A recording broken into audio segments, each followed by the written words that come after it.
Hey guys, Stock Saturday, or it's actually Friday for me. A bit busy tomorrow, so I'm recording on Friday just before the market is starting to open. So, yeah, be some interesting moves today. It looks like Evergrande. It looks like the Chinese company, real estate company, have just gone bust.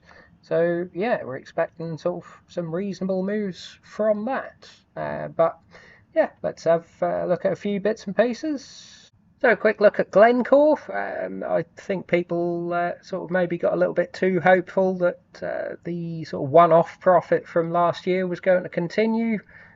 People who sort of haven't really looked too much into the numbers were sort of maybe not realising that last year was sort of a one-off year, largely due to the coal increase because of mainly the war. So people needed energy in some way, and so they turned to coal, and the price rocketed up, and it's come back down again now. So no surprise really, if you sort of know Glencore reasonably well, that basically you sort of best compare these numbers to 2021, I would say, and treat 2022 as sort of a one-off with a very nice dividend. Sort of got paid out a reasonable dividend, and the price has dropped back down to sort of broadly where it was before. And yeah, you've got to be happy with sort of what they were doing in 2021, basically, and what they're sort of looking to do going forward.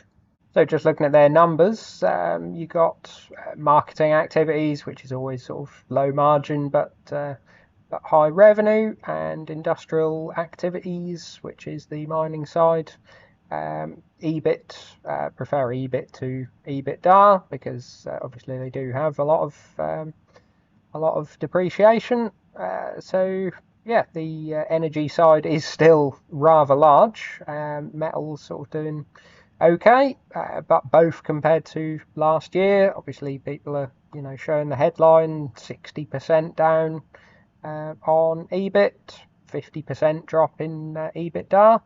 But as I say, I would compare these to 2021 really, and it sort of doesn't look all that bad.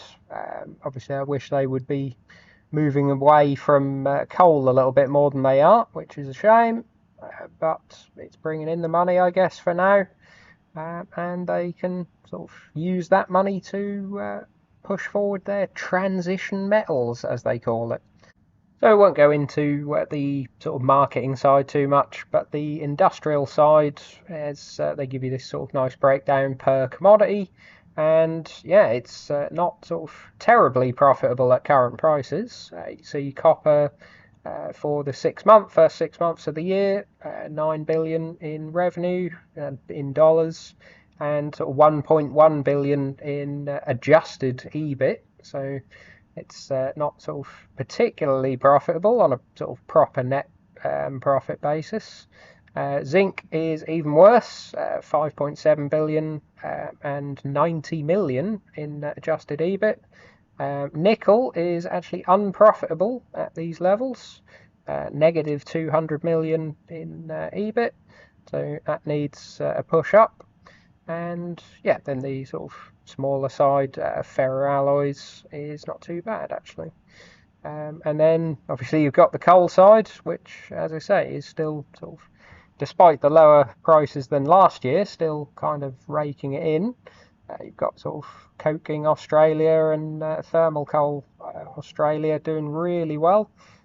Thermal is sort of nearly 50% EBIT margin, so yeah, nice to sort of have that still bringing the money in. Obviously, it's a terrible, very ungreen business, but still, I think kind of has to happen while we sort of build up renewables, and then hopefully that will sort of push the copper side up. But yeah, from sort of total industrial activities, for 4.5 billion dollars adjusted EBIT. So sort of, if you said they did the same for the rest of the year, looking at sort of 9 billion on a 51 billion market cap. So for what everyone is saying is an awful year, or an awful start to the year, I didn't think that's too bad. Still obviously got a hell of a lot of debt, but yeah, I think we can sort of push on reasonably well from here. They've sort of increased debt ever so slightly from the looks of it, and sort of cash is still very low. They don't hold a huge amount of cash, but yeah, I didn't think this was too bad a report. It's basically just sort of leave it for another 6 months and see if metals prices can push up.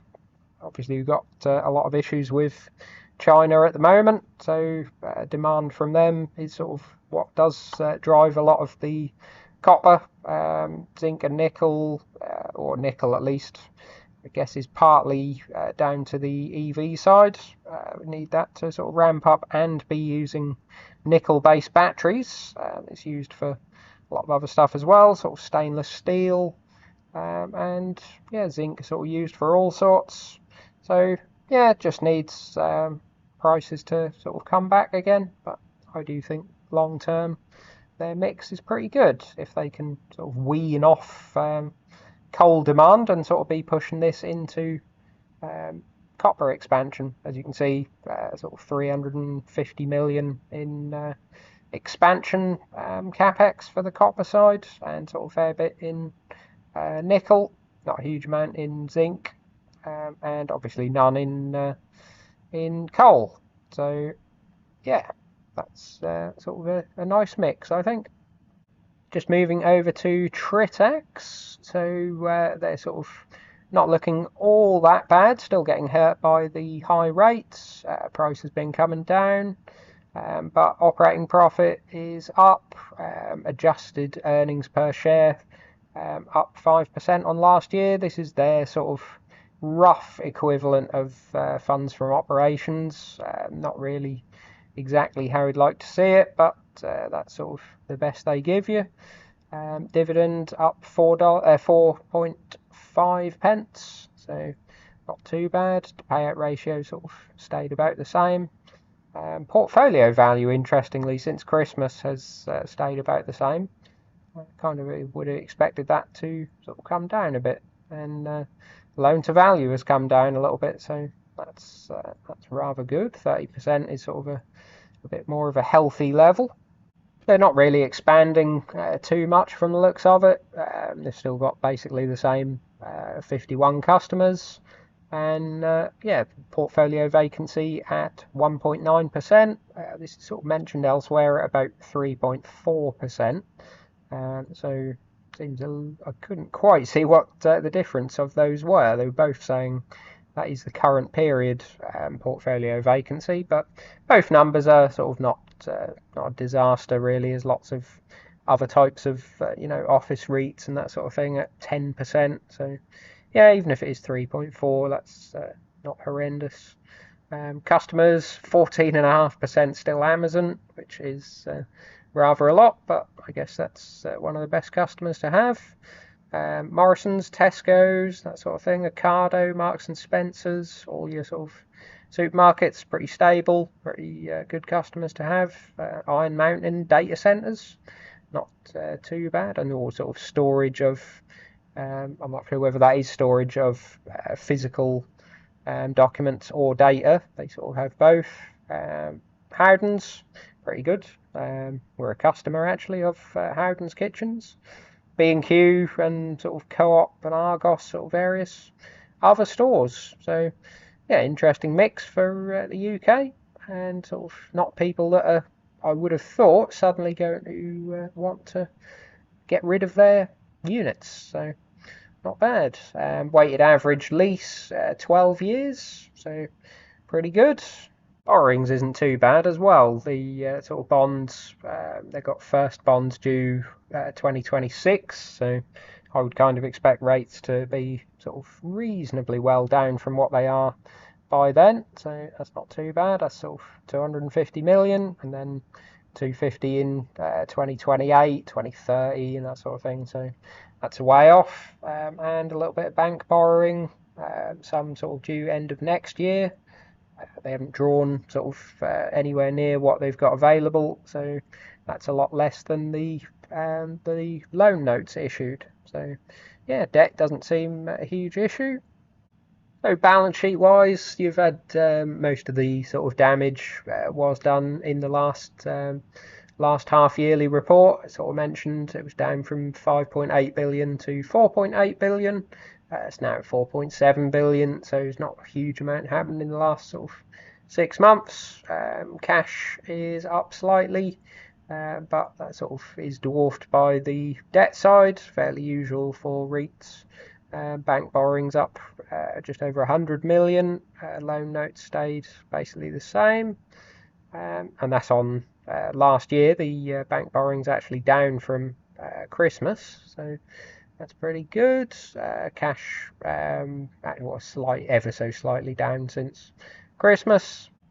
And so, interestingly, they haven't really been diluting a huge amount.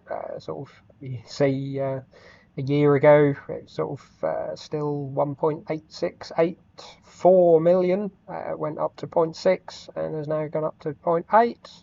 So, yeah, it's a very small amount. They're not wanting to expand too much at the moment.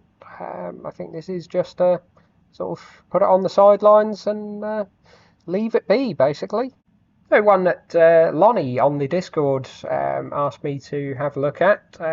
Link to the Discord in the description if you want to give it a look. The BlackRock Mining Trust. So this sort of I won't go into the sort of figures too much because it's not sort of something that I'd be particularly looking to invest in myself, but just thought I would sort of have a look at the individual holdings. So they sort of give you the top 10 and sort of some of their figures there, but they sort of give you a bit more of a breakdown. And this is as of 31st of December 2022, so it's a little bit old. I expect the percentage weightings will have changed a reasonable amount with different companies performing differently, but yeah, the companies themselves I can't imagine have changed all that much. They might have sort of added one, gotten rid of one here and there, but sort of reason for not wanting to hold them is it's sort of diversification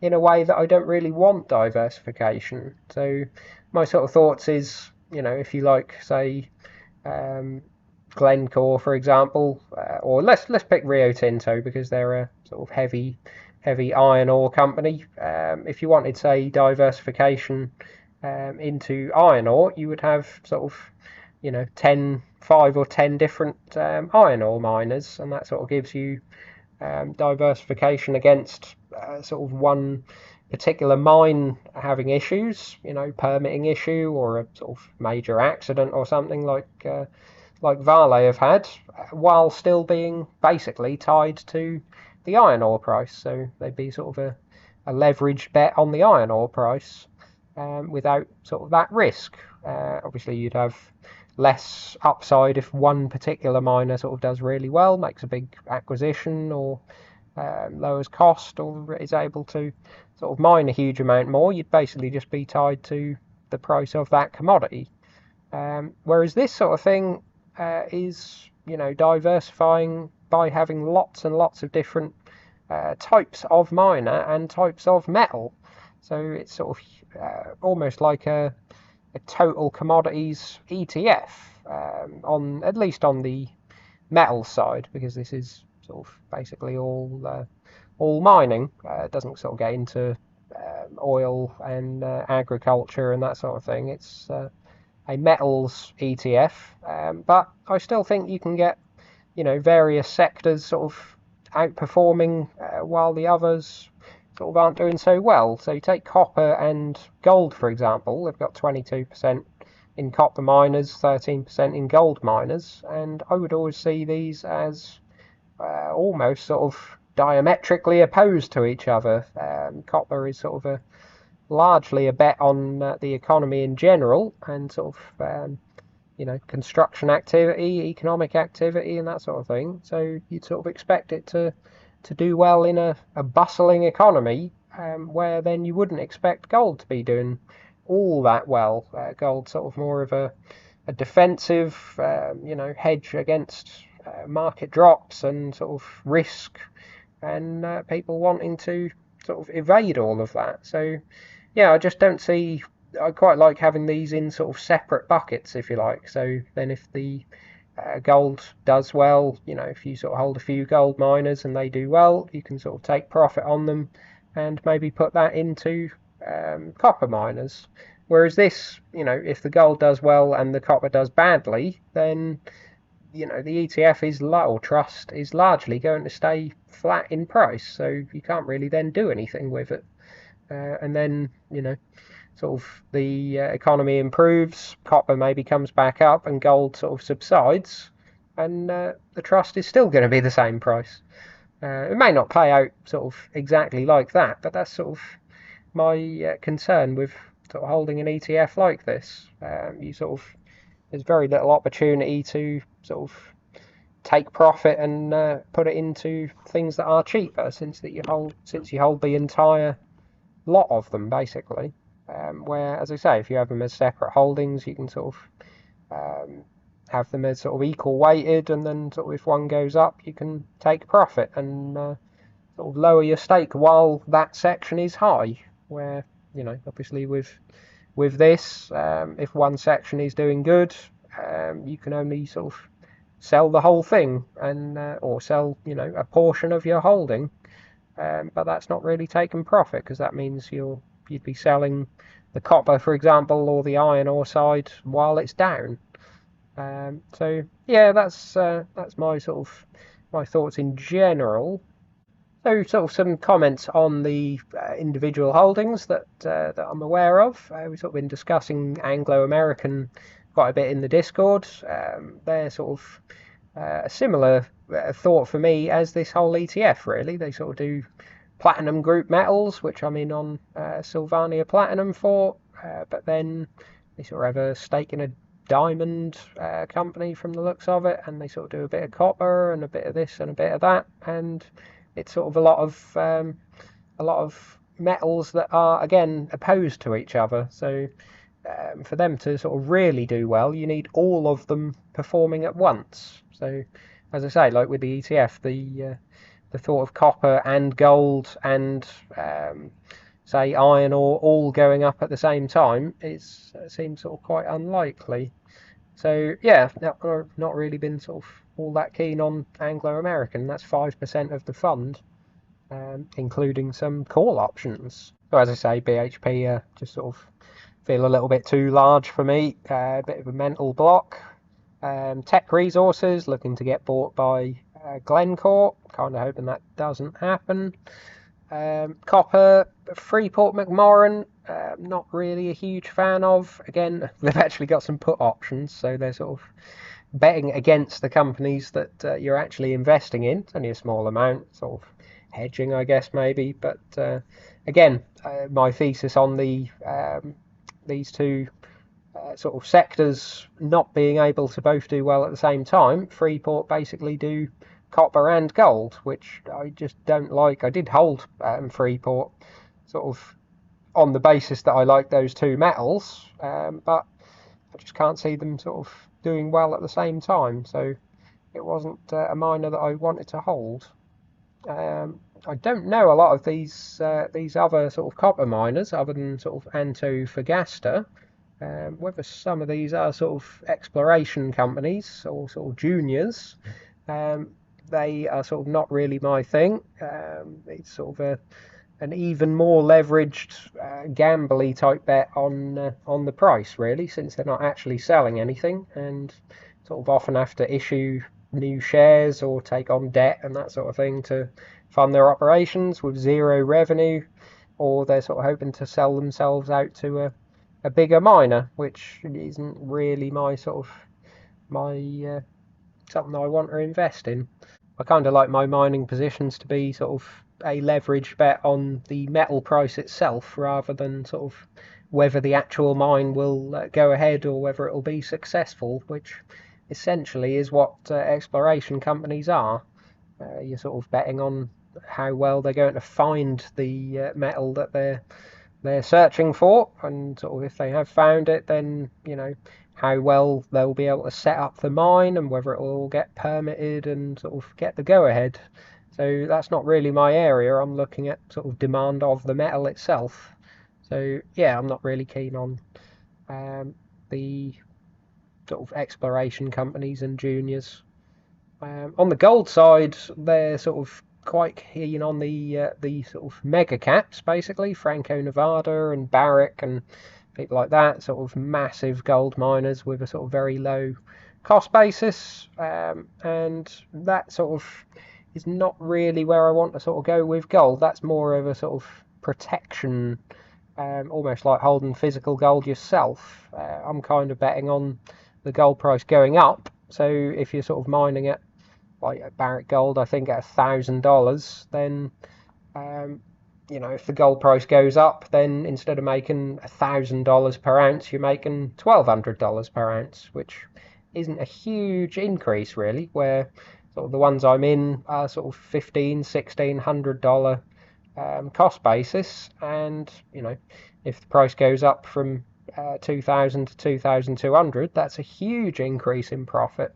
So they're just more of a leverage play, really. So I'm not all that keen on these sort of 20, 30, $40 billion miners. I can't really see them. If gold goes up, they're not going to sort of 3 or 4x that I think potentially the smaller miners could. But those smaller miners that I'm in are actually mining. It's just that they're sort of not very big. So that's my thoughts on those. The sort of wheat and precious metals and that sort of thing, they're sort of royalty companies, are a sort of interesting model. I was sort of invested in them for a little bit and sort of keen on them, in that they don't really have largely a cost of mining. They're just sort of buying a stream of gold from other companies. So they'll pay a certain amount for an amount of gold from Barrick Gold. So they'll say, we get sort of 1% of whatever you mine, and they don't really have the sort of cost increases because they're only paying for gold once it's out of the ground. So yeah, costs go up, and they just get a percentage of the gold off the top line, whatever the cost is. So people do tend to sort of pay quite a premium for these sort of companies. It's sort of 30, 40 times earnings because they are such high margin. But that sort of seems a bit of a strange bet on sort of the gold price, really, and I can't see those sort of really ripping if the gold price does do well. So yeah, they're sort of not really something that I'm focusing on anymore. And then polymetal, they've got sort of some of the Russian miners, and that's obviously not done too well. And then you come down to sort of the much smaller stuff. So industrial minerals, they sort of all bundle into one. This is like rare earths and lithium. Albemarle is sort of one that I am keeping an eye on for the lithium, sort of potential lithium market. Not something that I've sort of really got drawn into because it's from what I understand, a sort of high demand, high supply metal. It's sort of, if people really get into it, it's quite easy to get it out of the ground. It's sort of basically the most abundant mineral on Earth. But it's a little bit difficult to sort of refine at the moment. There isn't sort of the refining capacity out there. But if it does come online, then it's sort of extremely easy, really, to actually get it. So I'm not really sort of sure where high supply, high demand minerals sort of would go. I kind of like minerals that are in deficit, or looking like they could be in deficit. So yeah, that's my thoughts on those. They have a couple of sort of iron ore specific and aluminium specific miners, but they're sort of not very big part. I sort of get my exposure to those through Rio and Vale and people like that. As I say, not really keen on an iron ore specific one. And then platinum group metals, just sort of as 2%. I would rather sort of have that as an isolated bet that I can, sell if I'm not that keen on it anymore, since sort of these are basically just betting on sort of diesel and petrol cars continuing, because those metals aside from maybe platinum in the hydrogen economy, they don't really have a huge amount of use past petrol and diesel cars. So yeah, that's the platinum group metals, and then a few sort of nickel specific mines. So yeah, hope that's and then a tiny bit of uranium and sort of other bits and pieces. So that's my thoughts on sort of this ETF. Really, it's basically a little bit too diversified into sort of not areas that I don't want to be in. It's a lot of companies that are sort of mining metals that I do like, but I don't like one ETF that has it all, basically, for those reasons. So, a quick look at the news. Tuesday, you had some sort of fairly poor news, or sort of a mixed bag, really, for the UK. So, average earnings, this for June, so a little bit out of date, was including bonuses and excluding bonuses, higher than expectations by quite a bit. So, the sort of wage price spiral is continuing in June at least.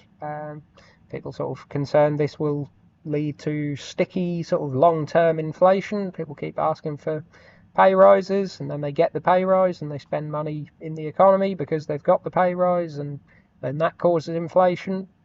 But I do think you have to also bear in mind sort of the July data, claims for unemployment increasing, unemployment rate that is for June, but increased to 4.2%. So that bottomed at 3.5, and that's quite an increase. I think they're sort of, from what I've read, a 1% increase from a low has often sort of coincided with a recession. So if that goes to 4.5, we could potentially be in a recession. But yeah, we'll have to see. You had US retail sales basically all sort of better than expected, and sort of that's a bit of a surprise. UK has not done all that well, but US still sort of holding up rather well. So then Wednesday, 7 o'clock in the morning, they're always early for the UK. You had the CPI numbers, and this was sort of um, largely sort of not particularly good news. Core CPI slightly higher than expected, basically flat on last month. Um, and on the monthly, yeah, it's 0.3%, so slightly higher than last month. Retail price inflation index was sort of minus 0.7%, which was way below expectations. It was positive 0.6% expected, and the sort of year on year that's come down 1.7%. So a lot of things are actually linked to RPI rather than CPI. So that's interesting. That may sort of cause some price reductions for some people. And yeah, the headline CPI was sort of expected to drop a fair bit, 1.1% down on the yearly. That's what makes the headlines. And on the monthly is actually negative. Was expected to be negative, but it was negative. So yeah, you don't want this sort of too much. People want the annual number to come down, but if you start getting people sort of expecting things are actually going to be cheaper in the future rather than just rising at a slower pace, then people will hold off buying. So yeah, you always want people to be sort of buying for a good economy. You always want people to be buying thinking, well, it'll only be a little more in price later on. As I say, if people start thinking, well, it'll be cheaper in a year, then most likely they just save their money, and that can lead to sort of economy grinding to a halt. So yeah, we'll have to see where that goes.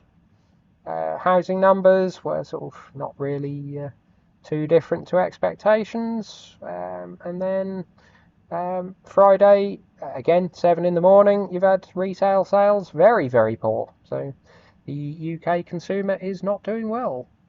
So, portfolio-wise, been absolutely battered in the last sort of week. This is about 5% down, nearly about 10, sort of, £8,000 down overall, I believe. It's probably just got a little bit worse now the market's open and there's a load of red here, so I may go shopping when the video finishes. But yeah, sort of didn't do a lot in the invest account. I've done a lot in there for a while now. In the ISA side, haven't actually made any buys. Not sure whether I will sell some more of the money market fund, or whether it sort of maybe give it a little bit of time, but we'll see.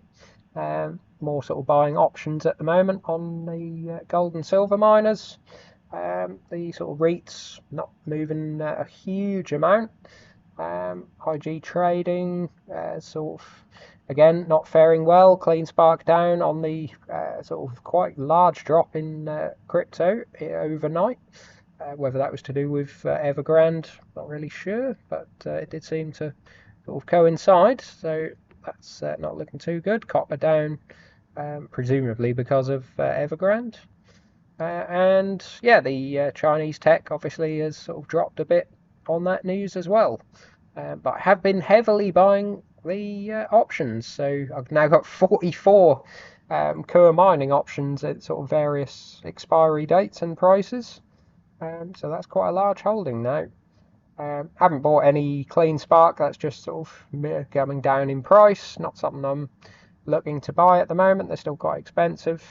But I bought a little bit more Equinox, Fortuna and Himax, and sort of might continue buying again today. I just put another £1,000 into the Interactive Brokers account to buy more. It just seems the sort of best risk reward for the next sort of year and a half. So yeah, I might go shopping now. So leave your thoughts in comments below and like and subscribe. See you soon.